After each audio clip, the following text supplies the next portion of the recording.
প্রিয় দর্শক মণ্ডলী, আপনাদের প্রত্যেককে যারা আজকে আমাদের এই লাইভ অনুষ্ঠানে লাইভ ওয়েবিনারে জয়েন করেছেন এবং পরে জয়েন করবেন এবং পরে এটা ভিডিও দেখবেন, আপনাদের সবাইকে স্বাগত জানাচ্ছি আজকে সিটিজেন ইনিশিয়েটিভের তৃতীয় ওয়েবিনার। তো আজকে আমাদের সঙ্গে উপস্থিত আছেন প্রফেসর ডক্টর তাজ হাশমি। উনি অত্যন্ত পরিচিত মুখ, আপনারা সবাই তাকে চেনেন, সবাই তাকে জানেন, তার কথা শোনেন। তিনি একজন ইতিহাসবিদ। তিনি পিএইচডি করেছেন সাউথ এশিয়ার হিস্ট্রির উপরে, তার পিএইচডি ইউনিভার্সিটি অফ অস্ট্রেলিয়া থেকে, এবং university of western Australia, okay, university of western Australia, এবং তিনি এই হিস্ট্রি পড়াচ্ছেন দীর্ঘদিন থেকে। ওয়েস্টার্ন অনেকগুলো ইউনিভার্সিটি তিনি হিস্ট্রি পড়াচ্ছেন।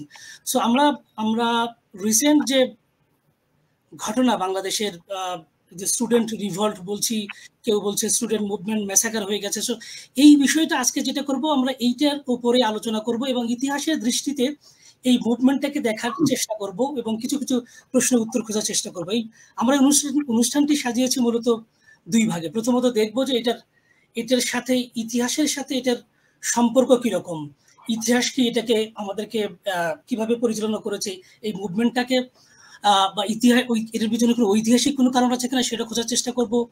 এবং ফাইনালি দ্বিতীয় পর্বে আমরা যেটা আলোচনা করব যে এইটার after math of this massacre, বাংলাদেশের এটাকে সবাই আমরা ওয়াটারশেড মুভমেন্ট বলছি এটাকে। সো এখানে বলা হচ্ছে, ধারণা করা হচ্ছে যে প্রায় several hundreds at least students and সাধারণ জনগণও আছে এর মধ্যে, তারা কিল হয়েছে, সো তাদেরকে হত্যা করা হয়েছে। সো এইটার আফটার মাথ বাংলাদেশের পলিটিক্যাল ল্যান্ডস্কেপটা অনেকটাই চেঞ্জ করে হয়ে গেছে। সো সেই বিষয়গুলো আলোচনা করবে। এর বাংলাদেশকে তথা বাংলাদেশের রাজনীতিকে কোথায় নিয়ে যাবে সেটা নিয়ে আমরা বিশেষজ্ঞ মতামত শুনবো প্রফেসর ডক্টর হাশমির কাছ থেকে।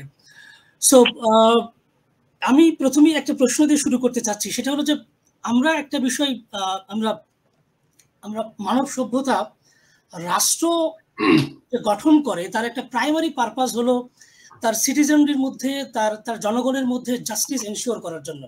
এবং এই জাস্টিস এনশিওর করতে গেলে মোটামুটি দুটো টার্ম আসে, একটা হচ্ছে আমরা জানি ইকুয়ালিটি, আর একটা হচ্ছে equity. So equity is a kind of একটা পলিটিক্যাল কারেক্টনেস। সো যারা একেবারে আন্ডার প্রিভিলেজ পিপল, তাদেরকে উঠে নিয়ে এসে সমাজের মেইন স্ট্রিমের সঙ্গে তাদেরকে ঐক্য করা, তাদের সমান্তরালে নিয়ে আসার একটা চেষ্টা করা সামাজিকভাবে, রাষ্ট্রীয়ভাবে, সো সেটাকে ইকুইটি বলে।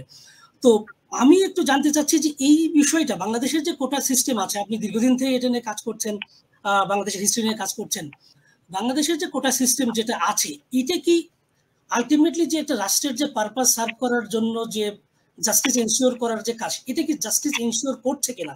কারণ আমরা জানি, একটু জাস্ট ছোট করে একটা ব্যাকগ্রাউন্ড দিয়ে নিচ্ছি এখানে, সেটা হলো যে এই কোটা সিস্টেম শুরু হয় প্রথমে বাংলাদেশ স্বাধীন হওয়ার পরপরই 30% কোটা দিয়ে যে মুক্তিযোদ্ধারা 30% জব তারা পাবে।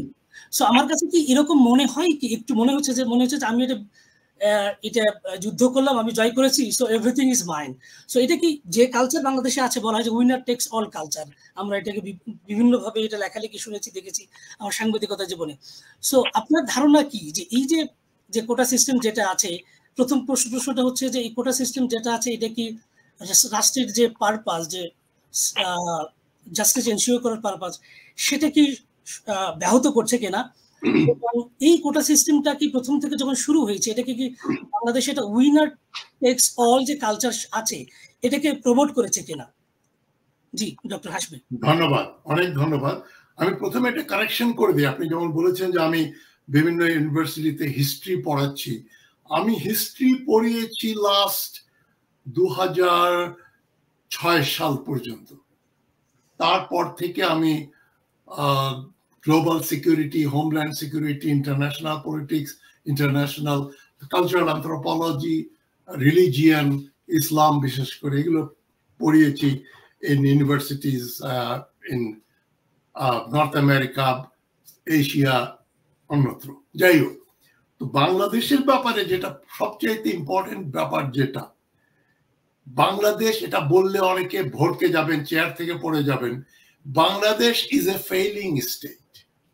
অনেকে বলবে এত বড় ফ্লাইওভার, আমাদের মেট্রো রেল, এত জিডিপি, এত গ্রোথ, এত এত এত কিছু, কিন্তু ইটস এ ফেলিং স্টেট। এবং the gap between the rich and poor, haves and have-nots, have been widening. গরিব এবং ধনবানের যে পার্থক্যটা ছিল সেটা ক্রমবর্ধমান। 1972 সালে যখন আমরা প্রথম সরকার দেখলাম বাংলাদেশে 71 যুদ্ধের পরে, তখন এই গ্যাপটা এত বড় ছিল না।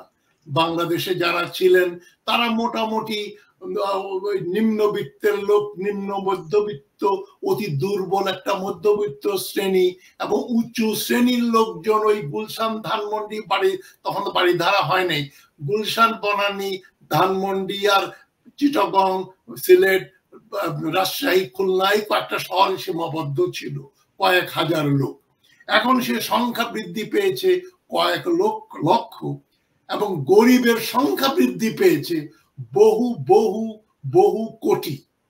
সুতরাং যদি বাংলাদেশে ধরেন 1 লক্ষ বা 10 লক্ষ যদি অতি ধনাঢ্য ব্যক্তি থাকে, মোটামুটি ধনিক শ্রেণী, তাহলে এখানে ধরেন 14-15 কোটি লোক অতি দরিদ্র।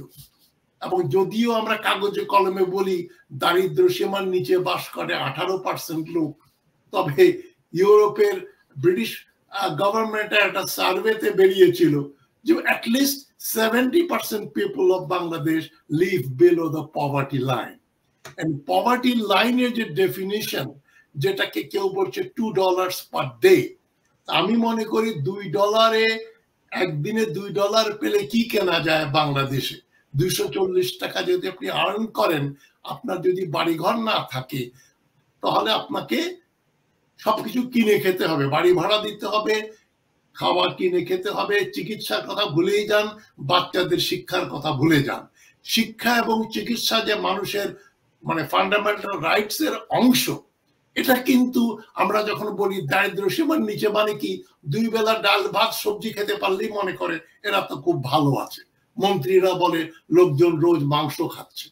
তখন ওই যে ফ্রেঞ্চ রেভলিউশনের সময় ওই যে ম্যারি অ্যান্টোনেট, ফ্রেঞ্চ লুই 16 ওয়াইফ সম্বন্ধে যেটা বলা হতো, যদিও ওরা সত্য না, যে রুটি পাচ্ছে না তো কি হবে, লোকজন কেক খেতে পারে।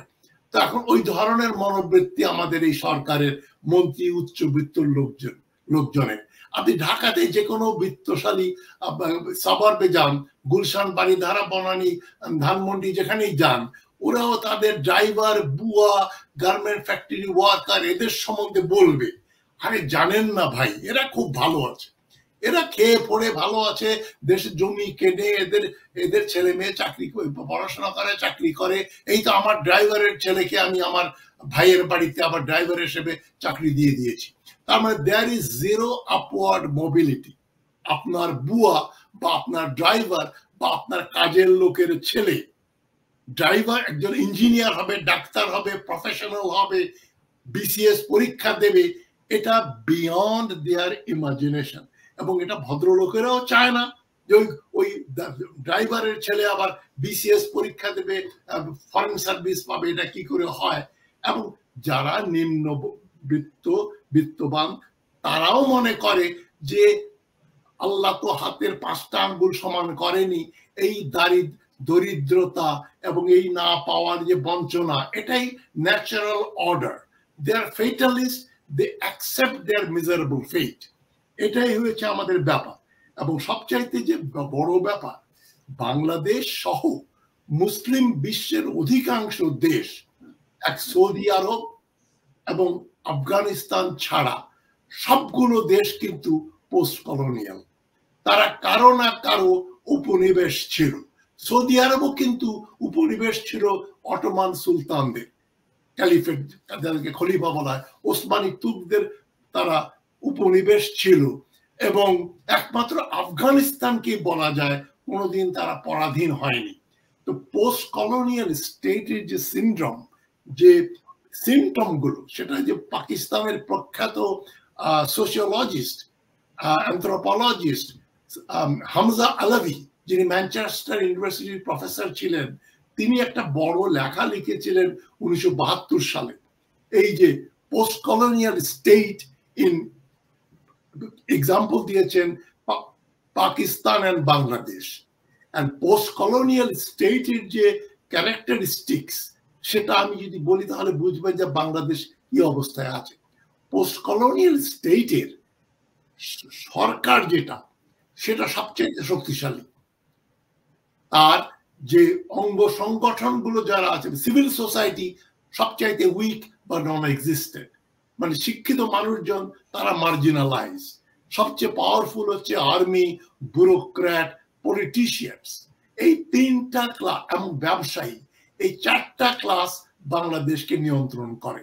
হামজা আলভী বলেছেন পোস্ট কলোনিয়াল স্টেটের সাইন হচ্ছে over developed bureaucracy, bureaucracy over develop এত বড়, are very weak or non existent civil society. আপনি কি বলতে চাচ্ছেন যে এটার সাথে কোটার যে সিস্টেম চালু করা হয়েছে এগুলোর এটাকে কানেক্ট করতে চাচ্ছেন? যে আমি আসছি ওখানে। কোটা সিস্টেমটা কি? আপনি যেটা প্রথমেই বলেছেন যে আধুনিক রাষ্ট্রের পারপাস হচ্ছে to ensure justice amongst it's people, এবং জনগণের ভিতর ন্যায় বিচার বা জাস্টিস মানে কি? প্রথমে হচ্ছে rule of law. The rule of law লাগবে, ইকুয়াল অপরচুনিটি লাগবে, ইকুইটি লাগবে, ইকুয়ালিটি না হলেও ইকুইটি লাগবে, মানে যার যেমন যোগ্যতা সে অনুযায়ী সে ভোগ করবে জীবনের যা যা চাহিদা। ইকুয়ালিটি বললে তার সেটা কোনো জায়গায় ছিল না ইউটোপিয়ান। ইকুইটি মনে করেন আপনার যে খাদ্য, চিকিৎসা, বাসস্থান, এডুকেশন, সিকিউরিটি, এগুলো যে দরকার এগুলো সবাইকে সমানভাবে ভোগ করতে হবে, সবাইকে আইনের শাসন থাকতে হবে, এবং সেখানে কিছু কোটাও থাকতে পারে, যেমন ব্যাকওয়ার্ড ক্লাসেস, উইমেন। আমেরিকাতে মনে করেন জেন্ডারের জন্য এখনো যেমন আপনার যেটা বলা হয় যে আমেরিকাতে যদি আপনি একজন কালার্ড মানে হোয়াইট না, কালো, ব্রাউন বা হলুদ গায়ের রং হয়, আপনি যদি একজন মহিলা হন আর আপনার যদি ডিসএবিলিটি থাকে, আপনি এক ধরনের পাটা ভাঙা বা আপনি চোখে একটু কম দেখেন, কানে একটু কম শোনেন, তাহলে চাকরির ক্ষেত্রে আপনার প্রাধান্য সবচাইতে বেশি। বলা অনেক, আমার আমেরিকায় যখন আমি চাকরি করেছি বিশ্ববিদ্যালয়ে পড়াতাম তখন বলতো if you are coloured, disabled and a woman then you are very privileged. তো ওটার এক ধরনের কোটা নিশ্চয়ই। একই চাকরিতে একই রকম যদি আপনার যোগ্যতা থাকে, যদি মহিলা হয় আর সেই মহিলা যদি আফ্রিকান আমেরিকান হয় তাহলে তাকে চাকরিটা দেয়া হবে। এতে এটাই হচ্ছে যে সমতা ফিরিয়ে আনা, সবাইকে তুলে নিয়ে আসা। ভারতেও আছে ব্যাকওয়ার্ড ক্লাসেস। এই জবের ক্ষেত্রে বোধহয় আমেরিকা এটা কত পার্সেন্ট? এটা এই আফ্রিকান আমেরিকান উইমেন যে জব পাবে এটা খুবই বোধহয় মিনিমাম একটা ইয়ে, কিন্তু নিশ্চয়ই মিনিমাম, এবং আপনি ভালো বলতে পারবেন। তবে আমি তো আমেরিকায় চাকরি করতে দেখেছি যে ইন্টারভিউ বোর্ড এবং সিলেকশন কমিটিতেও থাকতাম, কোনো কালো বা ভারতীয় বা পাকিস্তানি, বাংলাদেশি মহিলা যদি হতো তাহলে তাদেরকে প্রেফারেন্স দেওয়া হতো। একই রকম কোয়ালিফিকেশন থাকলেও পুরুষ মানুষের চাকরিটা না পেয়ে ওই চাকরিটা মহিলাকে দেওয়া হতো যদি একটাই চাকরি থাকে। সুতরাং ওইটা তো আমেরিকাতে হয়। কিন্তু আমেরিকাতে আমার কাছে যেটা মনে হয়েছে যে এখানে আর একটু এটা মানে কোটা সিস্টেম, জবের কোটা সিস্টেম ছাড়াও এই পলিটিক্যাল কারেক্টনেসের যে আইডিয়াটা এটা তারা আর অন্যভাবে বেশি ইমপ্লিমেন্ট করে। তাদেরকে জবের জন্য খুবই প্রিপেয়ার করার জন্য যে ইনস্ট্রুমেন্টগুলো দরকার, যে টুলসগুলো দরকার, তারা বরং সেটা বেশি করে ইনস্টেড অফ মানে কি বলে একেবারে quota system 30% 40% preferences will be given. ওই এক ধরনের প্রেফারেন্সিয়াল পজিটিভ ডিসক্রিমিনেশন হয়, ওইটাকে ওই কোনো সংখ্যা দেওয়া নাই, এত পার্সেন্ট বলে কিছু নেই। ওই যে কোন দেশেই এটা 1-2% বেশি হতে পারে না, পার্সেন্টেজ হয়তো 0.5% হবে। এই যে ইউএসএ তো সম্ভবত পার্সেন্টেজ নাই সো ফার আই নো। হ্যাঁ, 56% কোটা, এটা তো অকল্প। কোটা মানে হচ্ছে একটা রিজার্ভেশন থাকবে। যেমন পাকিস্তান আমলে পূর্ব পাকিস্তানিদেরকে সেন্ট্রাল গভর্নমেন্ট সার্ভিসে একটা কোটা দেওয়া হতো। আপনি সিএসপি না হলেও বাঙালি হলে সিএসপি বা ফরেন সার্ভিসে তাদেরকে পশ্চিম পাকিস্তানিদের ডিঙ্গিয়ে পূর্ব পাকিস্তানিদের চাকরিতে নিয়োগ দেওয়া হতো। এটা আইয়ুব খানের সময় চালু হয়েছে 1960s-এ। এটা তো আমরা জানি না, আমরা জানলেও স্বীকার করতে চাই না। পাকিস্তান আমলে পূর্ব পাকিস্তানিদের বাঙালিদের একটা কোটা ছিল সরকারি চাকরিতে।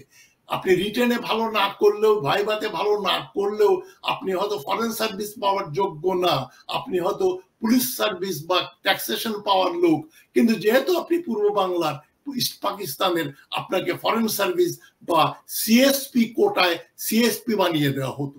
অনেক বাঙালি সিএসপি কিন্তু মেধার ভিত্তিতে সিএসপি হন নাই, পূর্ব পাকিস্তানের কোটার ভিত্তিতে তারা পাকিস্তান আমলে সিএসপি হয়েছেন। এই সত্যটা আমাদের স্বীকার করতেই হবে। যেমন এখন আপনি যে ব্যাপারটা বললেন যে ব্যাকওয়ার্ড পিপুলদের আমরা কেন দেব, নিশ্চয়ই এই জন্যই দিচ্ছি যে তারা ব্যাকওয়ার্ড, তাদেরকে উপরে তুলতে হবে। যেমন সাঁওতাল, গারো, হাজং, চাকমা, আমাদের এখানেও আছে ট্রাইবাল বা সোকল মাইনরিটি যারা নৃগোষ্ঠী, তাদেরকে আমরা প্রেফারেন্স দেই, তাদের সংখ্যাই তো খুব কম। এবং এই যে 30% কোটার যে ব্যাপারটা, ওটা যদি আপনি বলেন আমি এখনই বলতে পারি, বা আপনি প্রশ্ন করলেও বলতে পারি। জি না, আমি একটু জানতে চাইবো ওই কোটার হিস্ট্রিটা যদি আপনি শুরু করতেন, বাংলাদেশ হওয়ার পর থেকে কোটার যে হিস্ট্রিটা কিভাবে আসলো, এবং এখানে যে আপনি যে কথাটা বলছি ব্যাকওয়ার্ড, আমরা কি ধরে নেব যে মুক্তিযোদ্ধার সন্তান, মুক্তিযোদ্ধা বা মুক্তিযোদ্ধার নাতি, মানে তারা কি ব্যাকওয়ার্ড গ্রুপের? আমি এটা বিষয়টা কেউ অন্যভাবে নেবেন না, আমার বাবা একজন মুক্তিযোদ্ধা ছিলেন। আপনি খুব ভালো প্রশ্ন করেছেন। এখন শেখ মুজিবুর রহমানের যারা নাতি, এই যে সজীব, অজেদ, জয় এবং পুতুল, তারা কি ব্যাকওয়ার্ড? তাজউদ্দিন আহমদ সাহেবের ছেলে মেয়েরা, সোহেল তাজ এবং তার বোনরা, তারা কি ব্যাকওয়ার্ড? Most definitely not. এখন ব্যাকওয়ার্ড মুক্তিযোদ্ধার সংখ্যাই তো ছিল 50,000 টেনে টুনে। তার অধিকাংশ ছিল গ্রামের লোকজন, নিম্নবিত্তের, নিম্ন মধ্যবিত্ত এবং একেবারে খেটে খাওয়া মানুষ, চাষি, শ্রমিক। তারা নিজেরাও লেখাপড়া করেনি, ছেলেমেয়েরা বিশ্ববিদ্যালয়ে পাশ করে সরকারি চাকরি করবে, এ ধরনের কোনো ব্যাপার কোনো গ্রামের কোনো মুক্তিযোদ্ধার ভাগ্যে ঘটেনি। সেও চাষবাস করতো, রিক্সা চালাতো, বা ওই অন্যের বাড়িতে কামলা খাটতো, তার ছেলে নাতি, তার নাতির ছেলে মেয়ে সবাই ওই কাজ করে এবং ভবিষ্যতেও করবে। There is no upward mobility. সুতরাং এই ব্যাপারটা তো, যেটা শেখ মুজিবুর রহমান যেটা প্রথমে করলেন, মুক্তিযোদ্ধাদের জন্য 30% কোটা, এটার পেছনে রাজনীতি ছিল এবং গিল্ড ছিল। যেহেতু শেখ মুজিবুর রহমান মুক্তিযুদ্ধে অংশগ্রহণ করেননি, তিনি স্বেচ্ছায় পাকিস্তান বাহিনীর হাতে ধরা দিয়ে পশ্চিম পাকিস্তানে চলে যান, এবং পাকিস্তানের ট্রাইব্যুনালে যখন তার বিচার করা হয়, সে বিচারে উনি বলেছেন যে একটা প্রমাণ দেখাও যে আমি বাংলাদেশের স্বাধীনতা ঘোষণা করেছি, একটা প্রমাণ দাও যে আমি ইউনাইটেড পাকিস্তানে বিশ্বাস করতাম না, আমি সেসেশনিস্ট বা পূর্ব পাকিস্তানকে আলাদা করতে চেয়েছি। ওই ট্রাইব্যুনালে যদি হামিদুল হক কমিশন রিপোর্ট যদি পড়েন, হামিদুল হক কমিশন রিপোর্টে আছে যে মুজিব জীবনে কোনোদিনও বাংলাদেশের স্বাধীনতা ঘোষণা করেননি এবং বাংলাদেশ চানও নাই। একে ব্রোহি ছিলেন তার একজন উকিল। একে ব্রোহি মুজিবকে ডিফেন্ড করে বলছেন ট্রাইব্যুনালে যে দেখাও আমার যে মক্কেল মুজিবুর রহমান কোন দিন বাংলাদেশের স্বাধীনতা ঘোষণা করেছে। এহিয়া খান যিনি পাকিস্তানের প্রেসিডেন্ট ছিলেন 71 সালে, তিনি একটা এফিডেভিট দিয়েছেন লাহোর হাইকোর্টে 1978 সালে। এগুলো আমি আমার বই 50 Years of Bangladesh 1971 to 2021 এ আমি দলিল দস্তাবেজদের দেখিয়েছি যে এহিয়া খান টেস্টিমনিতে বলছেন যে Mujib was a patriotic Pakistani. He did never want the disintegration of Pakistan. It was Zulfikar Ali Bhutto who was responsible for the disintegration of Pakistan. সুতরাং পিরিয়ড। এখন মুজিবের এই গিল্ড ছিল যে আমি তো যুদ্ধ করি নাই, সুতরাং মুক্তিযোদ্ধাদের আমি একটু কোটা দিলে আমার একটু জনপ্রিয়তা বাড়বে, তারা মনে করবে আমি মুক্তিযোদ্ধাদের পক্ষের শক্তি। আরেকটা ছিল মুজিব তো নিজেকে আওয়ামী লীগের নেতা হিসাবেই সারা জীবন চিন্তা করেছেন। তিনি বাংলাদেশের নেতা হিসেবে নিজেকে কোনোদিন চিন্তা করেননি। উনি 1972 সালের 10ই জানুয়ারি যখন পাকিস্তান থেকে ফিরে আসলেন, তার প্রথম বক্তৃতায় যেটা শুনে আমি খুবই ডিসহার্টেন্ড হয়েছিলাম, আমার দল, আমার ছেলেরা, আমার আওয়ামী লীগ দেশ স্বাধীন করেছে। সুতরাং আওয়ামী লীগারদের ভেতরে ফেভার ডিস্ট্রিবিউশন করার জন্য মুজিবুর রহমান ওটা করেছেন যে 30% মুক্তিযোদ্ধাদের কোটা দাও এবং নিজেদের লোকজনকে চাকরি দাও। এটা এক ধরনের গিল্ট। এবং উনি যে নেপোটিজম, ফেভারিটিজম বিশ্বাস করতেন, যার অজস্র প্রমাণ আছে। নিজের বোনের জামাই সাইদুল হক নাকি নাম ছিল, যিনি ছিলেন একজন সেকশন অফিসার, শেখ মুজিবুর রহমান দেশে ফিরে এসে 1972 সালে এই সেকশন অফিসারকে এস্টাবলিশমেন্ট ডিভিশনের জয়েন্ট সেক্রেটারি বানিয়ে দিলেন। তো আপনি বুঝতে পারেন কি ধরনের স্বজন প্রীতি তার ভেতরে ছিল। ওই ভদ্রলোক একজন ফুড কন্ট্রোলার ছিলেন, কোন সিএসএস অফিসার না, সেকেন্ড ক্লাস অফিসার, তাকে জয়েন্ট সেক্রেটারি বানিয়ে দিলেন, তাও এস্টাবলিশমেন্ট মিনিস্ট্রিতে। এটাই ছিলেন শেখ মুজিবুর রহমান। সুতরাং ওই কোটা তো উনি শুরু করলেন, তার 16 কলা পূর্ণ করলেন তোফায়েল আহমদ। 1973 সালে তিনি শেখ মুজিবুর রহমানের পলিটিক্যাল সেক্রেটারি হিসাবে কি করলেন, মুক্তিযোদ্ধাদের নামে তিনি ভোলা আর গোপালগঞ্জ আর আওয়ামী লীগের যারা যারা আমাদের ব্যাচমেটদেরকে ধরে ধরে নিয়ে সব foreign service, civil service, police service, taxation department, accounts department, মানে বিসিএস পরীক্ষা দিয়ে যে চাকরিগুলো পাওয়া যায়, সেই চাকরিগুলো কোনো রিটেন টেস্ট বা ইন্টারভিউ ছাড়া তোফায়েল আহমদ আওয়ামী লীগের এবং ভোলার প্রচুর লোক চাকরি পেয়েছিল, যেহেতু তিনি ভোলার এবং গোপালগঞ্জের। এটা তো ট্রাইবাল মেন্টালিটি। এই ট্রাইবালিজম দিয়ে মুজিবুর রহমান এবং তোফায়েল আহমদ দেশটার 12টা বাজিয়েছেন। 73 সালে 100% চাকরি দেওয়া হয়েছিল সিভিল সার্ভিসে কোটার মাধ্যমে। মানে 100% বলতে মানে সবাই মুক্তিযোদ্ধা এরকম? হ্যাঁ হ্যাঁ হ্যাঁ। কিসের মুক্তিযোদ্ধা? আমাদের মুক্তিযুদ্ধের সময় ঢাকা শহর মুক্তিযোদ্ধা। হ্যাঁ, আমরা দেখেন 0.5% কম মুক্তিযুদ্ধ করেছে। 7.5 কোটি লোকের ভেতরে যদি 50,000 মুক্তিযোদ্ধা হয়, আপনারাই অঙ্ক করে বের করে নেন কয় পার্সেন্ট লোক যুদ্ধ করেছে। 0.5%ও না। তাহলে আপনি 30% কোটা দেবেন, মানে যদি জীবিত মুক্তিযুদ্ধও থাকে, তার ছেলে মেয়ে তো তার প্রশ্নই ওঠে না। এবং মুক্তিযুদ্ধ করেছেন আপনি, কোনো you didn't do any favour, আপনি আপনার দায়িত্ব পালন করেছেন।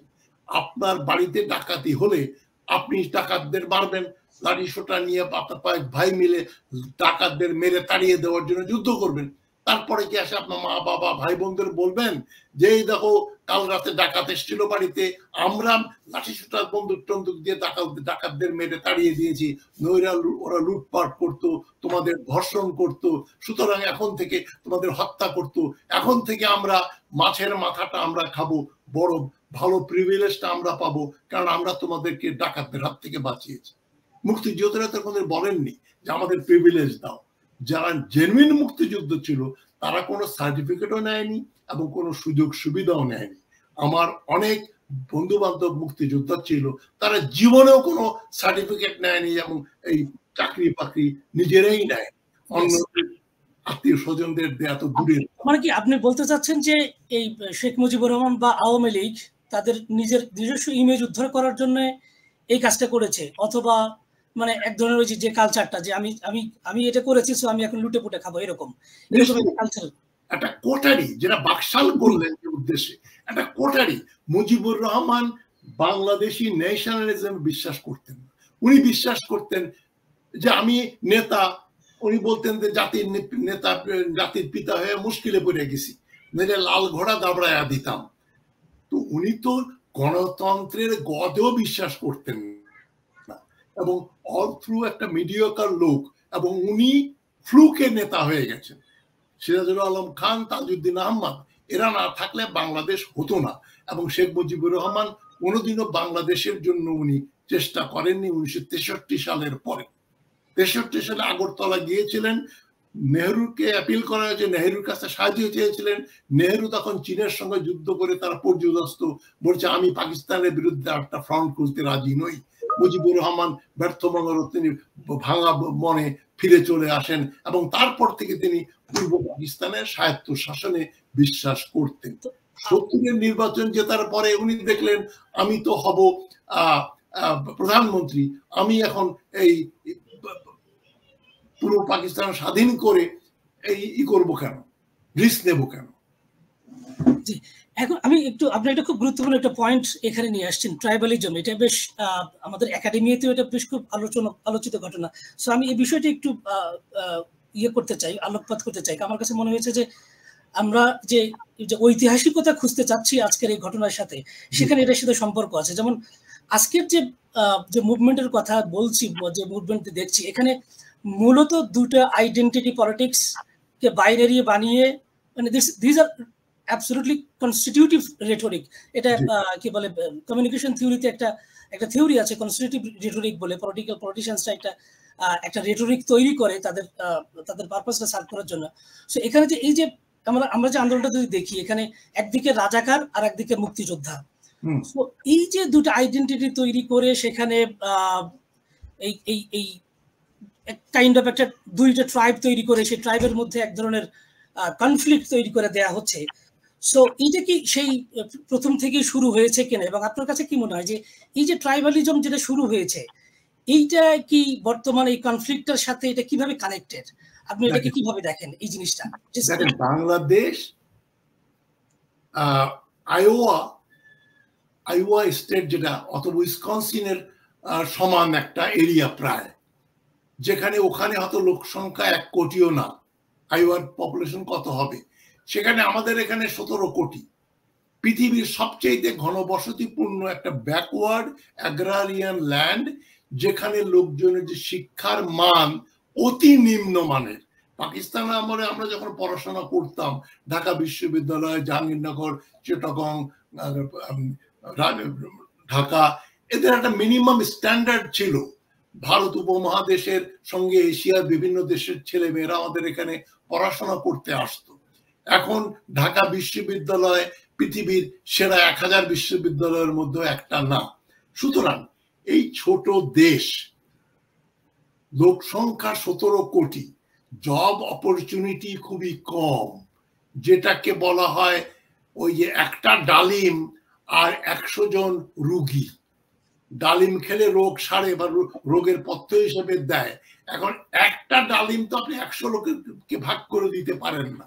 সুতরাং ওই ডালিমের উপরে সবারই আকর্ষণ, যে ডালিমটা আমার খেতে হবে, না খেলে আমার স্বাস্থ্য ভালো হবে না। সুতরাং এই জন্যই কোটা সিস্টেম হচ্ছে করাপশনের, ফেভারিটিজমের একটা convenient way of giving favour to select few. আমরা খাবো, আমরা আর মামারা।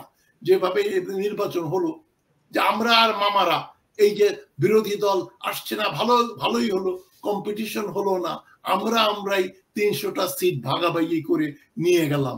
ওই একই ফিলোসফি দিয়ে এখানে হচ্ছে। আর আপনি যে আইডেন্টিটির কথা বলছেন, পৃথিবীর অধিকাংশ যুদ্ধ হয় ব্যবসা বাণিজ্যের জন্য, সুযোগ সুবিধা, পয়সা করির জন্য, আমি যেটাকে বলি ট্রেড ওয়ার। আরেকটা হচ্ছে আইডেন্টিটি।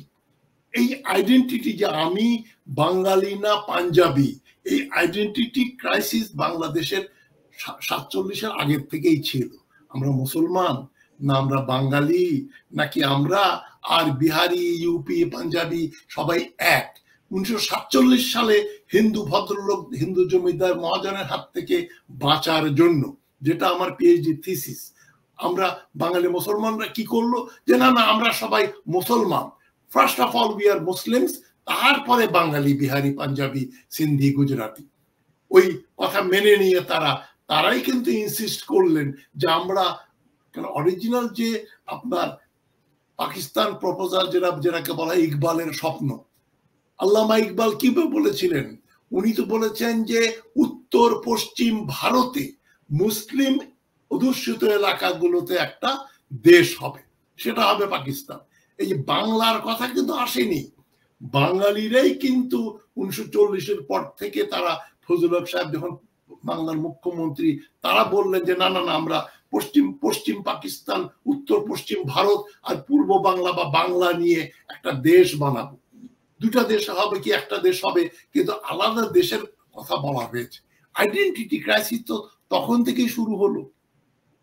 জি, তো এখন এই যে ট্রাইবালিজম বা আইডেন্টিটি পলিটিক্স যেটা শুরু হয়েছে, যে রাজাকার মুক্তিযোদ্ধা, যেমন আমরা যদি আন্দোলনের প্রথম থেকে শুরু হয়েছে বোধহয় প্রেস কনফারেন্সে শেখ হাসিনা বলছিলেন যে মুক্তিযুদ্ধের নাতিরা যদি কোটা না পায় তাহলে কি রাজাকারের বাচ্চারা পাবে।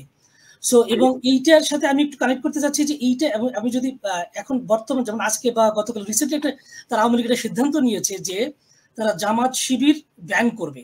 তার মানে তাদেরকে ওই একই ন্যারেটিভ একই জায়গায় যাচ্ছে যে মানে মানে আমি বাদে আমি যদি আওয়ামী লীগ করি, আওয়ামী লীগ করা ছাড়া সবাই রাজাকার বা মানে Jamaat Shibir. So Jamaat Shibir is a identity, এবং যেটাকে মানে আমি বলতে পারি যে অনেকটাই কাল্পনিক আইডেন্টিটি, যে যেটাকে ব্যবহার করছে ruling quarter to demolish the students, even the neutral students, even general public. So এই যে মানে এই জিনিসটা একটু হিস্ট্রিক্যালি জানতে চাচ্ছি, এটা কিভাবে বাংলাদেশের এই হিস্ট্রিটা, এই যে ট্রাইবালিজমের হিস্ট্রিটা, এটাকে বর্তমান এই মুভমেন্টকে কিভাবে এফেক্ট করেছে, এবং হ্যাঁ এ ব্যাপারে আপনার মতামতটা জানতে চাচ্ছি।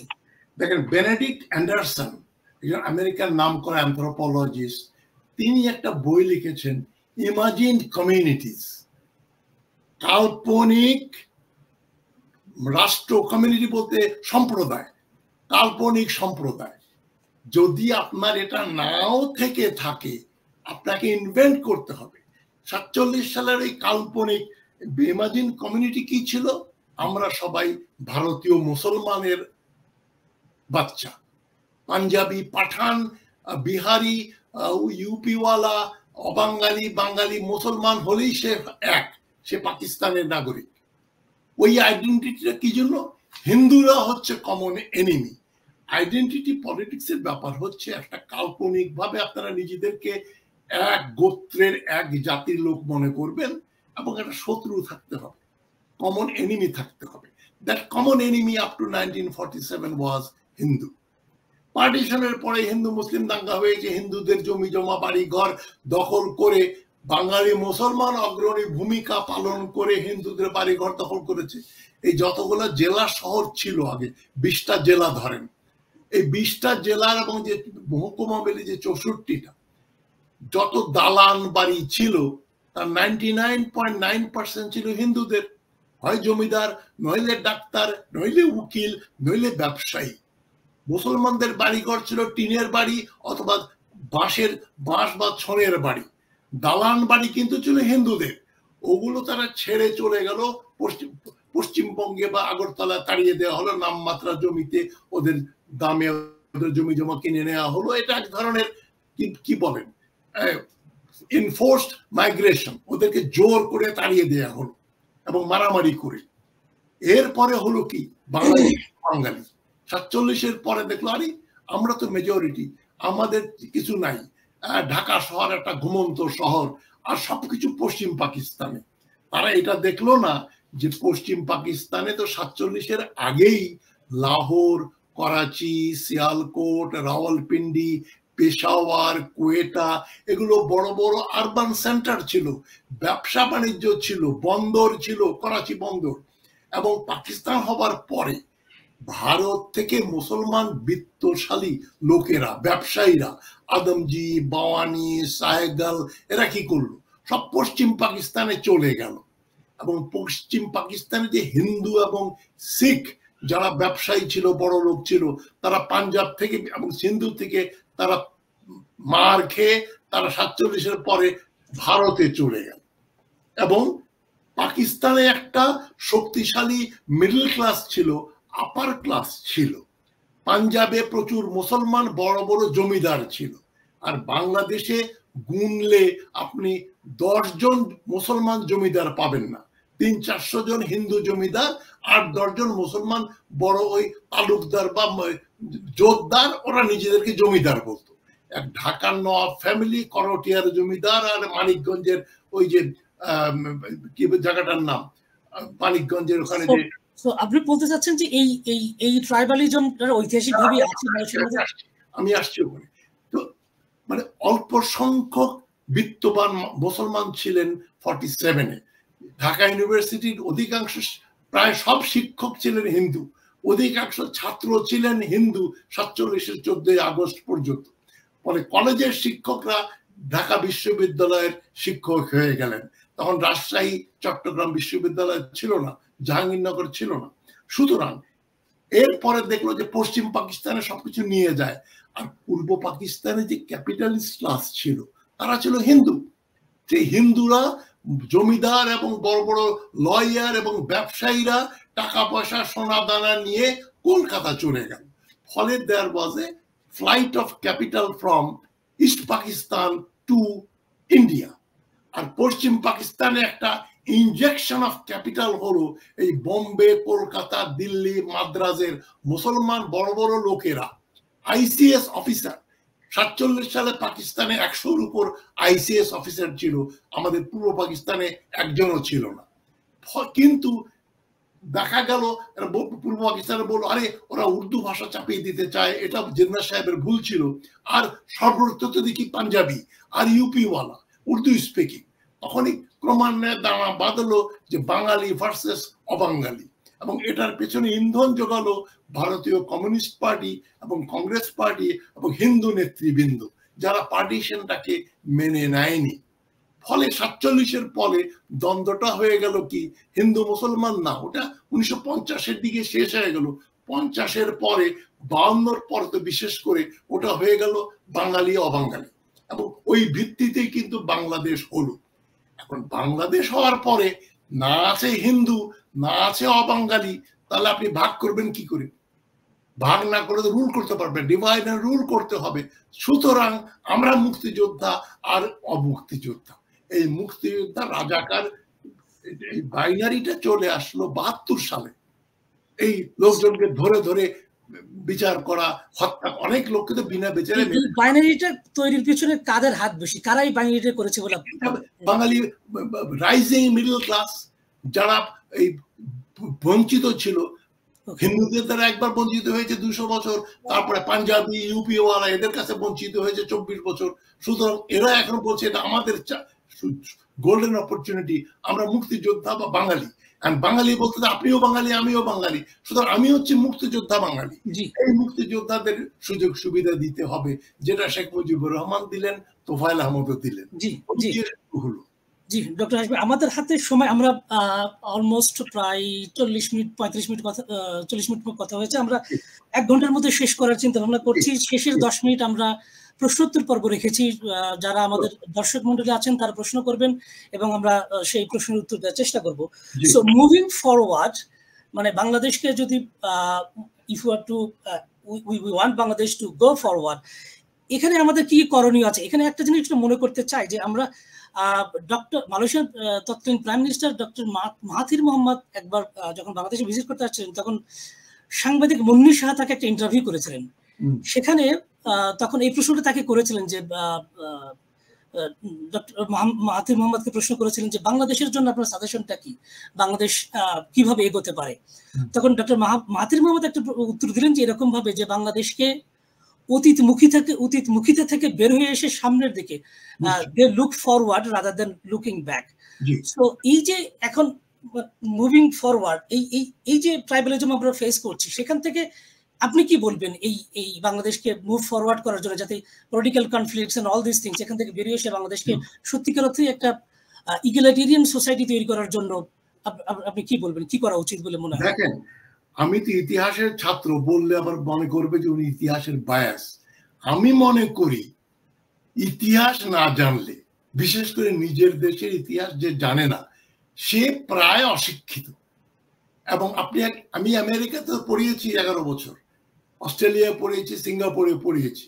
ওখানে আমেরিকাতে আপনি ভালো জানবেন যে ফিজিক্সে পিএইচডি করছে বা মাস্টার্স বিএসসি করেছে বা এমএসসি করেছে বা ইঞ্জিনিয়ারিং করছে, মেডিকেল করছে, তাকেও ইউরোপের ইতিহাস আর আমেরিকার ইতিহাস এবং বিশ্বের ইতিহাস পড়তে হয় অ্যাজ কম্পালসারি সাবজেক্টস। আপনি ডাক্তার হতে পারবেন না যদি আপনি না জানেন নেপোলিয়ন কে ছিল এবং ফ্রেঞ্চ রেভলিউশন কেন হলো, প্রথম মহাযুদ্ধ দ্বিতীয় মহাযুদ্ধ কেন হলো, ভিয়েতনামের যুদ্ধ কেন হলো, এটা আমেরিকার একজন ডাক্তার ইঞ্জিনিয়ার সবাই জানে। আপনি বাংলাদেশে গিয়ে কোনো এমবিবিএস ডাক্তার সাহেব বা ইঞ্জিনিয়ার সাহেবকে জিজ্ঞেস করেন যে ভাই বক্সারের যুদ্ধটা কেন আবার হেরে গেল মীর কাসিম রবার্ট ক্লাইভের কাছে, সে বক্সার তার নামও শোনে নেই, সে মনে করবে মোহাম্মদ আলী বক্সার। অজ্ঞতা তো একেবারে রন্ধ্রে রন্ধ্রে আমাদের সিস্টেম এডুকেশনটাতে হয়েছে। আমি তো ইঞ্জিনিয়ার হব, আমি আবার জানবো কেন যে সোশিওলজি, এই যে স্ট্র্যাটিফিকেশনটা কি, ক্লাস ডিফারেন্সটা কি, তারপরে প্রথম মহাযুদ্ধ কি জিনিস, কলোনিয়ালিজম কি জিনিস, ইম্পেরিয়ালিজম কি জিনিস, যে জন্য অনেকগুলো সার্ভেতে আমরা টেলিভিশনে দেখি যুবক যুবতীদের মাইক্রোফোন নিয়ে জিজ্ঞাসা করে ভাষা আন্দোলন কেন হয়েছিল, কবে হয়েছিল, 21শে ফেব্রুয়ারিটা কি। অধিকাংশ জবাব দিয়েছে ওই দিন পাঞ্জাবিদের সঙ্গে পূর্ব পাকিস্তান বাঙালিদের যুদ্ধ হয়েছিল, ওই যুদ্ধে হাজার হাজার মানুষ নিহত হয়েছিল, ভাষার জন্য তারা ভাষার জন্য জীবন দেওয়াটা কি জিনিস তারা বোঝে না। এটা যে অধিকারের জন্য দেওয়া, জীবন দেওয়া, এবং মাত্র 5 জন মারা গেছিল 21শে ফেব্রুয়ারিতে গুলিতে, বাঙালি পুলিশের গুলি, বাঙালি ম্যাজিস্ট্রেটের আদেশ ক্রমে 5 জন মারা গিয়েছিলেন, 3 জন ছাত্র, 1 জন পিয়ন, 1 জন রিক্সা চালক, এবং ওই 5 জনের ভিতরে আবার বরকত, শহীদ বরকত সম্বন্ধে রাজ্জাক, প্রফেসর রাজ্জাক এটা বলে খুব বিপদে পড়েছিলেন। উনি বলেছিলেন বরকত তো পুলিশের চর, গুপ্তচর ছিল, হঠাৎ করে স্প্রে বুলেট লাগিয়ে গায়ে লেগে উনি মারা যান। তো প্র্যাকটিক্যালি 2 জন ছাত্র আর 2 জন অছাত্র আর 1 জন পুলিশের গুপ্তচর বরকত 21শে ফেব্রুয়ারিতে মারা গেলেন, শহীদ হলেন। আর এখানে আমাদের আব্দুল গফফার চৌধুরী লিখলেন ছেলে হারা শত মায়ের কান্না জড়ানো ফেব্রুয়ারি। আমরা অতিশয়োক্ত করি, ইতিহাসকে বিকৃত করি, ইতিহাস জানি না, ইতিহাস না জানাটাকে গৌরবের জিনিস মনে করি, ইতিহাসকে একটা অপ্রয়োজনীয় জিনিস মনে করি। সুতরাং এই বাংলাদেশের স্বাধীনতা যুদ্ধের ব্যাপারেও শেখ মুজিব ওই যে 7ই মার্চের বক্তৃতা, এবারের সংগ্রাম, স্বাধীনতার সংগ্রাম, অধিকাংশ লোক মনে করে উনি স্বাধীনতা চাইতেন। আর উনি যে 7ই মার্চে এই মানে পাকিস্তানের যে তৎকালীন মিলিটারি চিফ ছিলেন, জিওসি ছিলেন খাদেম হোসেন রাজা, তার কাছে লোক পাঠিয়ে বলছেন আমাকে সিকিউরিটি কাস্টডিতে নিয়ে নেন, নাহলে এরা আমাকে বাংলাদেশ ঘোষণা করতে বাধ্য করবে। সুতরাং আমি যেটা শেষ করছি এটা বলে এই অংশটা, ইতিহাস না জানাটাই আমাদের সবচাইতে বড় সমস্যা। ইতিহাসটাকে কম্পালসারি করতে হবে। সোশিওলজি, পলিটিক্যাল সায়েন্স, হিস্ট্রি, একটা ইঞ্জিনিয়ার যে হবে, ডাক্তার যে হবে, তাকেও কোনো না কোনো লেভেলে শুধু পড়লে হবে না, তার যে ক্লাস, তার যে ওই যে এভারেজে সিজিপি, জিপিএ নির্ভর করবে ইতিহাসের নাম্বারের উপরে, বাংলা, ইংরেজি, সোশিওলজির নাম্বারের। জি নিশ্চয়ই। সো এখন আমি আমি আমি ঠিক এটা আমি ডক্টর মাহাথির মোহাম্মদের কথাটা এভাবে রিফার করছি যে এটা না যে ইতিহাস পড়বে না, ইতিহাস অবশ্যই পড়বে, কিন্তু আমাদের সবকিছুতে যেরকম ভাবে ইতিহাস মানে কি বল অতীতমুখিতা, সেটার সাথে ইতিহাসের সম্পর্ক নাই, বরং এইটা একটু ডিফারেন্ট আর কি। সো আমরা এই ছোট পরিসরে আলোচনা করছি না, আমি শুধু এখন বর্তমানে আমরা মুভিং ফরওয়ার্ড, আমি যদি এই এই এই যে যে বিশাল একটা স্টুডেন্ট রিভলিউশন বা স্টুডেন্ট রিভল্ট যেটা হলো, এটার আফটারমাথ বাংলাদেশের রাজনীতিতে কি ধরনের পরিবর্তন আসতে পারে বলে আপনার মনে হয়? এবং এখানে কয়েকটা পয়েন্ট এখানে আলোকপাত করছি। এখানে একটা খুবই রিউমার আছে, যে খুবই একটা ভালো খুব স্ট্রং গুজব আছে যে এখানে শেখ হাসিনাকে লিফটেড করা হয়েছিল, তারপরে হচ্ছে যে Indian people's R on the ground, তারা এই অপারেশন হচ্ছে অংশ নিয়েছে। এগুলো সব রিউমার্স, আমরা এগুলো ভেরিফাই করতে পারিনি, করা সম্ভব না। সো আমি এখানে এই প্রশ্নগুলো করতে চাচ্ছি, এখানে অনেকগুলো কারণে একটু যদি এক্সপ্লেন করেন যে এই বাংলাদেশে বারবার এই আন্দোলন, অনেকদিন 15 বছর এই অটোক্রেটিক রেজিম ক্ষমতায়, 15 বছরের বেশি, তো বারবার অনেক বড় বড় আন্দোলন হয়েছে, সেগুলো বারবার ব্যর্থ কেন হচ্ছে, এটার পেছনে অন্য কোনো কারণ আছে কিনা আপনি দৃষ্টিতে কি দেখেন? এবং এবার অনেকেই ভুল করি, এই ফরওয়ার্ড লুকিং পলিসির জন্য আপনার একটা ভালো এডুকেশন পলিসি থাকতে হবে, হেলথ পলিসি থাকতে হবে। আমাদের দেশে শিক্ষা এবং চিকিৎসার ক্ষেত্রে সবচাইতে কম টাকা খরচ করা হয়। যে কোনো উন্নত দেশে আপনি এডুকেশনে যদি 10-12% খরচ করতেন, চিকিৎসায় যদি 10-12% খরচ করতেন, তাহলে নতুন একটা বাংলাদেশ পেয়ে যেতেন। খাদ্য, তাদেরকে খাদ্য দিতে হবে, চিকিৎসা দিতে হবে, শিক্ষা দিতে হবে। ওইখানে তো না, আপনি বানাবেন ফ্লাইওভার এবং মেট্রো রেল যেখানে টাকা চুরি করা যাবে, এই যে Rooppur power plant, nuclear power station, এগুলো খুবই কন্ট্রোভার্সিয়াল ব্যাপার। সেখানে যেটা একই রকম প্ল্যান্ট ইন্ডিয়াতে করতে হলো খরচ হলো $3 বিলিয়ন, আমাদের হলো $13 বিলিয়ন। শেখ হাসিনার পরিবার তারা প্রায় $40 বিলিয়ন চুরি করেছে। তার পিয়ন যদি 400 কোটি চুরি করতে পারে, তা হাসিনা কত টাকা চুরি করেছে আপনারা জানেন। তো ফরওয়ার্ড লুকিং পলিসি নেই এবং ইতিহাসটাকে বিকৃত করে তারা বিক্রি করতে পারছে যেহেতু সাধারণ লোক জানে না। শেখ মুজিবুর রহমানের যদি আসল ইতিহাসটা জানতো, তাদের সারাক্ষণ তার ছবি দিয়ে বঙ্গবন্ধু বঙ্গবন্ধু বঙ্গবন্ধু কেউ করতো না, লোকে থুতু দিত। এখন ইতিহাস না জানার ফলেই ওটা হয়েছে। মাহাথির মোহাম্মদ যেটা বলেছেন ফরওয়ার্ড লুকিং পলিসি, মালয়েশিয়াতে এক সময় তার আগের সরকাররা ইংরেজি তুলে দিয়েছিল শিক্ষার ক্ষেত্রে, বাংলাদেশে যেটা করা হয়েছে। ইংরেজি না জানাটাই তো দেশপ্রেম বাংলাদেশে। মাহাথির মোহাম্মদ বললেন ইংরেজি ভাষা কোনো সাম্রাজ্যবাদীদের এটা কোনো চিহ্ন নয়, English language is a technology, কম্পিউটারের মতো একটা অপরিহার্য জিনিস। আমরা ইংরেজি না জানলে পিছিয়ে পড়বো। কম্পিউটার তো বাংলাদেশ সৃষ্টি করেনি, তাহলে কম্পিউটার ব্যবহার করেন কেন? এটা তো ইউরোপ আমেরিকা থেকে এসছে। তো মাহাথির মোহাম্মদ কি করলেন, স্কুল কলেজে ইংরেজিটা কম্পালসারি করে দিলেন। আমাদের দেশেও কম্পালসারি, কিন্তু সেখানে কম্পালসারি সাবজেক্ট হিসেবে শেখানো হয় না।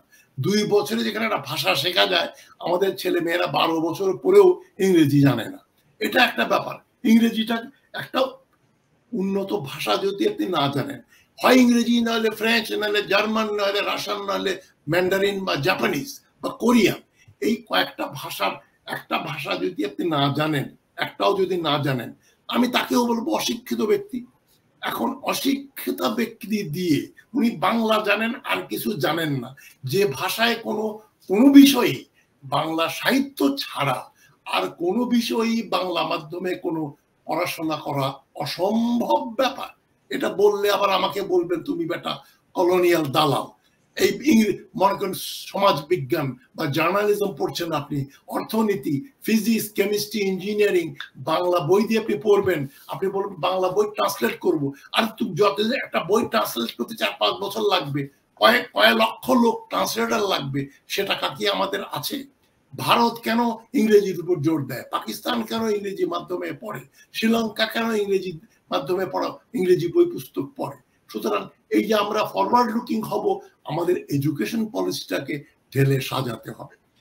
এবং হাসিনা সরকার যেটা ফ্যাসিবাদী সরকার, এটা যদি বুঝতে না পারে কেউ, তাহলে তো বুঝবে না। সে মনে করবে খালেদা জিয়া, জিয়াউর রহমান এবং শেখ মুজিবুর রহমানের মতো একটা সরকার হাসিনা চালায়। হাসিনা হিটলার, মুসোলিনি, চসেস্কুর মতো একটা সরকার চালায়। তার দলীয়করণ হয়েছে, সামরিক বাহিনী, ব্যুরোক্রেসি, শিক্ষক, ব্যাংক, সর্বত্র দলীয়করণটাই হচ্ছে ফ্যাসিবাদ, ওয়ান পার্টি রুল। এখন এই যে একটা ফ্যাসিবাদ আমাদের মাথার উপরে বসে আছে, তো এখন এটার ওয়ে আউটটা কি? আমরা একেবারে শেষ দিকে চলে এসেছি, আমরা 5 মিনিটস ম্যাক্সিমাম কথা বলবো, এরপরে দর্শক যদি কোনো প্রশ্ন থাকে তারপর প্রশ্ন করতে পারেন, আমরা সেটা প্রশ্ন করে নিব। সো এর মধ্যে একটু আলোচনা করবেন যে আমাদের ওয়ে আউটটা কি? এই যে মাথার উপরে আমাদের একটা ফ্যাসিবাদ বসে আছে, যেটা আমাদের পুরো সোশিও পলিটিক্যাল ল্যান্ডস্কেপটা কি করাপ্ট করে ফেলেছে।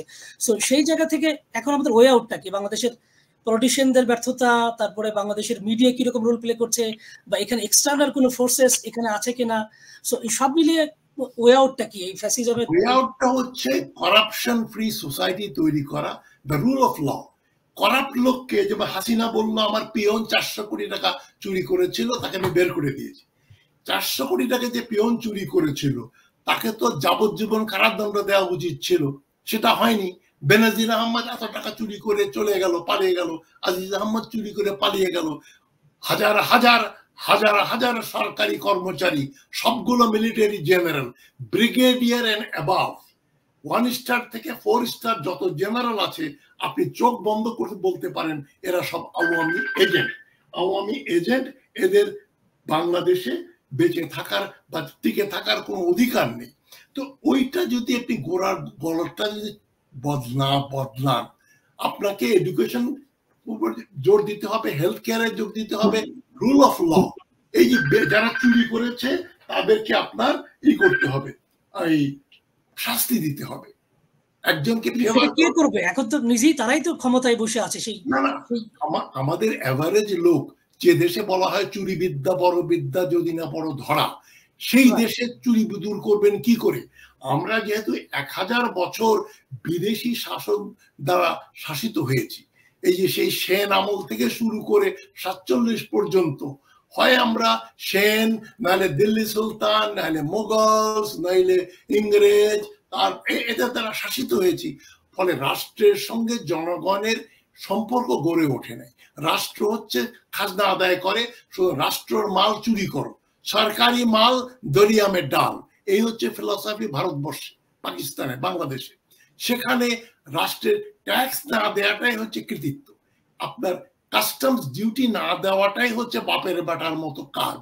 এবং পয়সা করি না বানালে, তুই চাকরি করলি, ইঞ্জিনিয়ার ছিলি, তুই এত বড় ডাক্তার, যদি 10, 20, 50 কোটি টাকা যদি মাসে আয় না করিস, তাহলে তোর তো জীবনই বৃথা। এই যে নীতিবোধ, নীতিশাস্ত্র পড়ানো হয় না, বাড়িতে শিক্ষাও দেওয়া হয় না, কারণ ফার্স্ট জেনারেশন লেখাপড়া শিখছে, এবং জনগণেরই হচ্ছে যে ছেলে আমার কিছু না হোক দারোগা হবে, সে পয়সা করির মালিক হবে। কিভাবে মালিক হবে এটা কেউ মাথা ঘামায় না। ধর্মের কথা বলছে, ধর্মের যে আসল লেসন, কিন্তু সেই সোসাইটিকে তো ড্রাইভ করে পলিটিক্স, বা সোসাইটিকে যারা ড্রাইভ করবে তার সেটাই হচ্ছে political. Other way around, society politics কে পরিচালিত করে। পলিটিশিয়ানরা তো সমাজ থেকে এসছে, পলিটিশিয়ানদের কাছ থেকে সমাজ আসেনি, সমাজের ভিতরে গন্ডগোল। এই লিডারশিপটা এখন কে দিবে? এই যে আপনি যে পরিবর্তনের কথা বলছেন, এই লিডারশিপ গুলো কে দিবে? দেখেন, বহু ইতিহাসে বহু রাষ্ট্র আছে ফেল করে হয়ে ধ্বংস হয়ে যায়। তা আমরা এখন ওইরকম একটা ট্রানজিশনে এসেছি, either will be totally destroyed, আর আমাদের ছাত্ররা যেটা করছে, ওদের সঙ্গে জনগণ যোগ দিলে এই সরকার উৎখাত করে একটা নতুন ক্লাস সৃষ্টি হবে, নতুন চোর ডাকাতদেরকে পানিশমেন্ট দিতে হবে। যতগুলো জেনারেল আছে, যতগুলো এমপি আছে, যারা যারা মন্ত্রী হয়েছে গত 16 বছর বিশেষ করে, তাদেরকে ধরে ধরে আপনার ওই যাবজ্জীবন কারাদণ্ড দিতে হবে, মৃত্যুদণ্ডে আমি বিশ্বাস করি না। আপনি 10,000 লোককে যদি জেলখানায় ঢোকাতে পারেন, তাহলে দেশে একটা লোকের আইনের প্রতি ভয় আসবে, তখন একটা দেশে যদি কিছু করতে পারেন হবে। আদারওয়াইজ এই 17 কোটি লোককে এই 56,000 স্কোয়ার কিলোমিটার জমিতে এই এক গার্মেন্ট আপনি পাঠাবেন, আর বিদেশি এক্সপেক্টেড ওয়ার্কাররা ওখান থেকে রেমিটেন্স পাঠাবে, এটা দিয়ে একটা দেশ চলতে পারে না। জি জি, আমি সর্বশেষ যে প্রশ্ন করছিলাম, যে এই যে আপনি যে ইয়েটা করলেন, যে এই ফ্যাসিজম যে আমাদের মাথার উপরে বসে আছে, এটা পলিটিক্যাল কোনো ইয়ে দিবেন কিনা আপনি? আপনার আইডিয়া কি, কিভাবে কাজ করলে এই ফ্যাসিজম থেকে বাংলাদেশ মুক্ত হতে পারে? বাংলাদেশের রাজনীতি, মিডিয়া, পলিটিক্যাল লিডার্স, এরা এটার কোনো ওয়ে আউট আপনার মাথায় আছে কিনা? ফ্যাসিজম থেকে ওয়ে আউট ইলেকশন না, ফ্যাসিজম থেকে ওয়েটা হয়ে, ও বাবা হিটলার, তুমি তো আমাদের অনেক হত্যা করেছো, অনেক জোর জুলুম করেছো, এবার তুমি ছেড়ে চলে যাও। ও বাবা মুসোলিনি, তুমি ক্ষমতা ছেড়ে চলে যাও। চসেস্কু, এরা কেউই যায়নি, এদেরকে পিটিয়ে বের করতে হয়েছে। হিটলার আত্মহত্যা করেছে, মুসোলিনিকে লোকজন পিটিয়ে মেরে ফেলেছিল, চসেস্কুকে তার নিজের সৈন্যরা গুলি করে ফায়ারিং স্কোয়াডে হত্যা করেছিল। এখন আপনার প্রশ্নের উত্তর আমি দিয়ে দিলাম। সুতরাং গণতন্ত্র করে হাসিনাকে সরাবেন, 50 বছরে তার নাতি পুতি শাসন করবে এদেশ, বলে দিলাম। জি, অনেক অনেক ধন্যবাদ ডক্টর হাশমি। আজকে আমরা এখানেই শেষ করছি। জাস্ট একটু রিক্যাপ করে আমি আমার আজকের আলোচনা ওয়েবিনারটা শেষ করতে যাচ্ছি। সেটা হলো, আমি কোনো প্রশ্ন দেখতে পাচ্ছি না এখন পর্যন্ত। হ্যাঁ, একজন প্রশ্ন করেছেন যে এই সরকার উৎখাত করলে কি ন্যায় বিচার আসবে? এই সরকারের তত্ত্বাবধানে কি ন্যায় বিচার সম্ভব নয়? এটা প্রশ্ন করেছেন। এটা প্রথমে আসছে। আপনারা জানেন এই সরকারের অধীনে ন্যায় বিচার সম্ভব নয়। এই যে আজকে কনক সরকারের শোধ শুনছিলাম, মাহমুদুর রহমান সাহেব বলছিলেন যে এখন যে এই যে প্রধান, যে সেনাবাহিনীর প্রধান, এই কি জামান, তার নাম ওয়াকারুজ্জামানের পরে যারা লাইনে আছে সবগুলো নাকি গোপালগঞ্জের। তখন আপনি কি করে এখানে আইনের শাসন আনবেন? এই জেনারেল গুলোকে টাঙ্গিয়ে রাখতে হবে জেলখানায়, দিনের পর দিন রিমান্ডে নিয়ে, ওরা কোথায় কোথায় পয়সা করে রেখেছে এগুলো বের করতে হবে। এদেরকে যদি পানিশমেন্ট না দেন সাদ্দাম হোসেনদের জেনারেলের মতো, হিটলারের জেনারেলদের মতো, তাহলে তো লোকের ভয় ঢুকবে না। কিচ্ছু হয় না, চুরি টুরি করলে, সরকার বদলে গেলে। এই যে এখন যে দিবি হারুন, তাকে যদি আপনি ফ্লোরে শুইয়ে রাখতে না পারেন জেলখানায়, রোজ সকালে রুটি দেবেন, রুটি আর গুড় খাবে নাস্তা, দুপুরবেলা রুটি আর ডাল, রাত্রেবেলা রুটি আর ডাল, ঘুমাবে ফ্লোরের উপরে, যেভাবে তারা ব্যারিস্টার মনিরুল ইসলামকে শুইয়ে রেখেছিল হাসিনা। ওই পানিশমেন্ট যদি দিতে না পারেন কমপক্ষে 10-15 হাজার লোক, তাহলে থোর বড়ি খাড়া, খাড়া বড়ি থোর, এরশাদকে হটালেন, সেই এরশাদ আবার কিং মেকার হয়ে চলে আসলো। আজকে হাসিনাকে সরাচ্ছেন, হাসিনা মেয়ে পুতুল, আবার দেখবেন 10 বছর পরে প্রধানমন্ত্রী হয়ে চলে আসবে।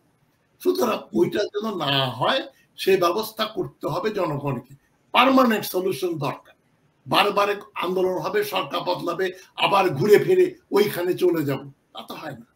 জি জি, থ্যাংক ইউ, অনেক অনেক ধন্যবাদ ডক্টর হাশমি। সো আজকে আমরা প্রোগ্রামটা শেষ করছি। আজকে জাস্ট কয়েকটা মেইন টেকওয়েজ নিয়ে এখান থেকে।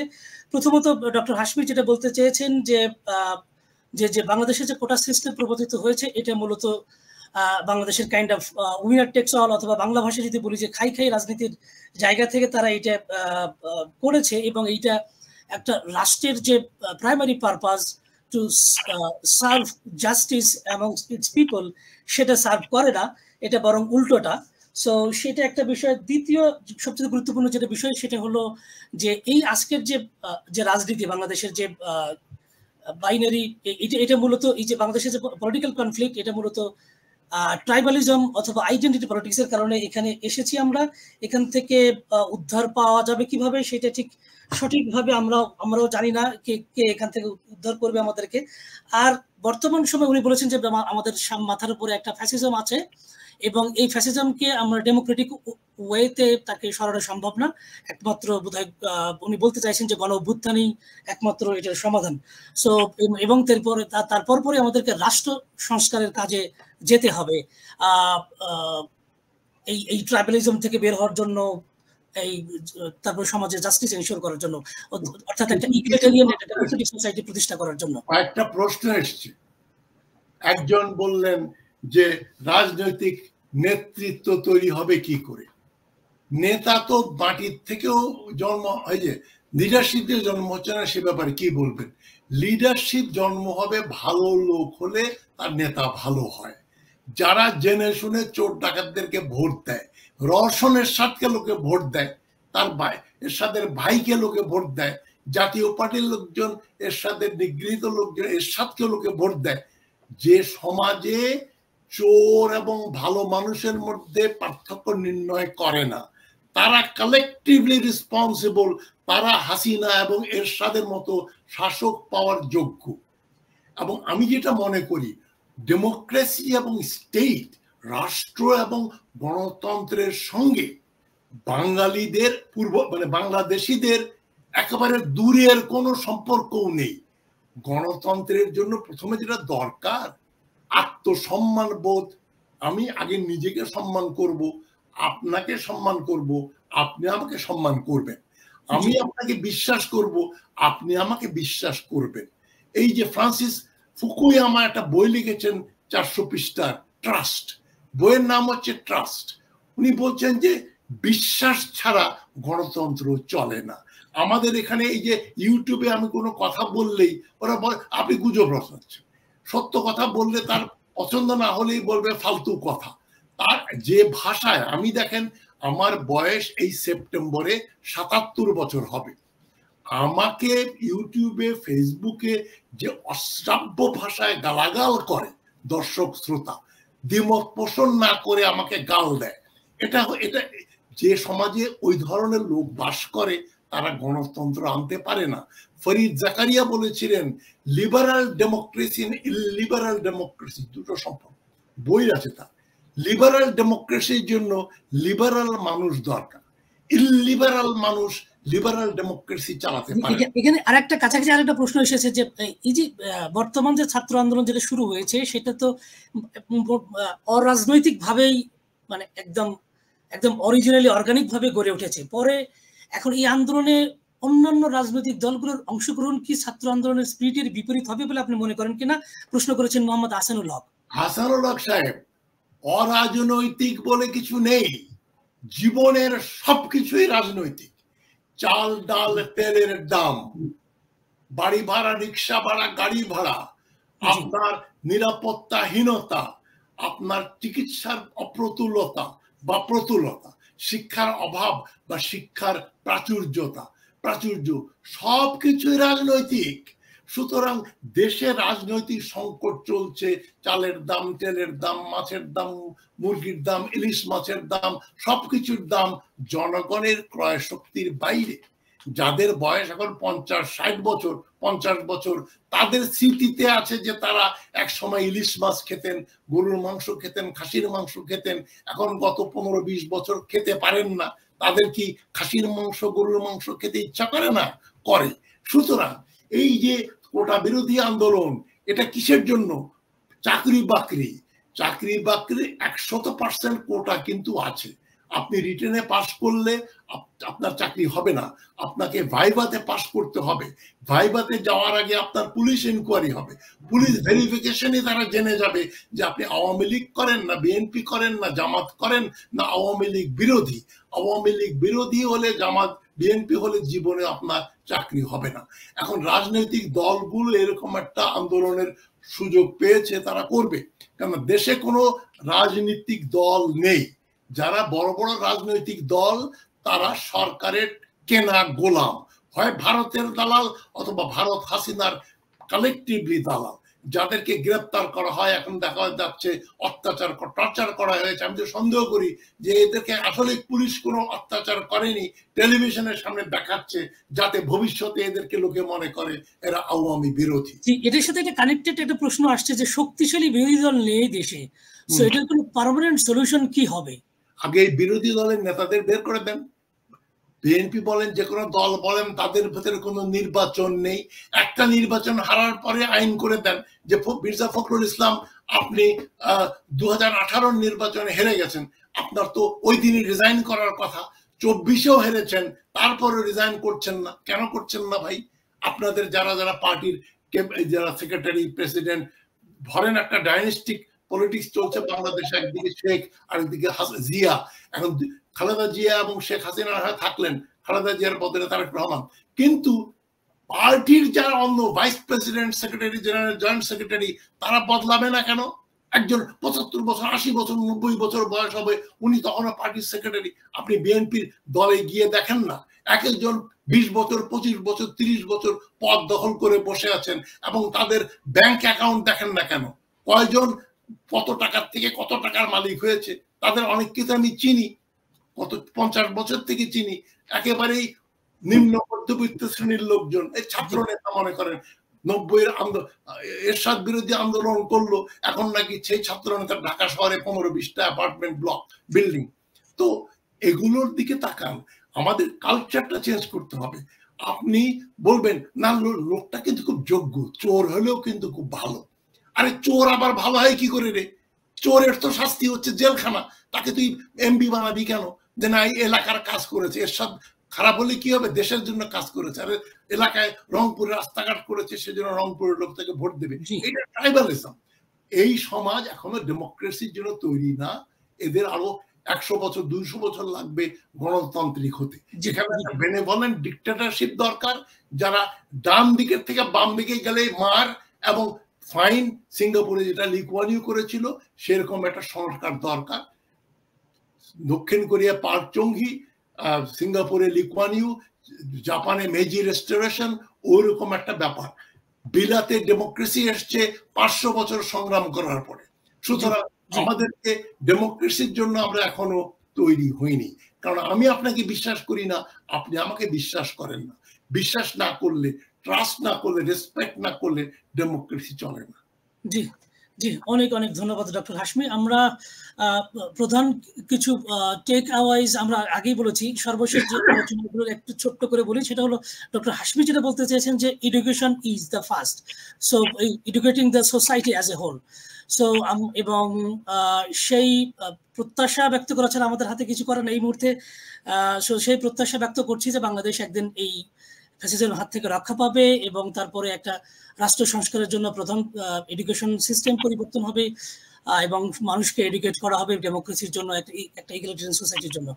সো আপনাদের সবাইকে, প্রত্যেককে অনেক অনেক ধন্যবাদ জানিয়ে, যারা আজকে আমাদের এই লাইভ ওয়েবিনারটা দেখেছেন তাদের সবাইকে অনেক অনেক ধন্যবাদ জানিয়ে এবং ভবিষ্যতে আবারও আমাদের পরবর্তী ওয়েবিনার দেখার আমন্ত্রণ জানিয়ে আজকে শেষ করছি। Thank you everyone. Thank you very much. আসসালামু আলাইকুম।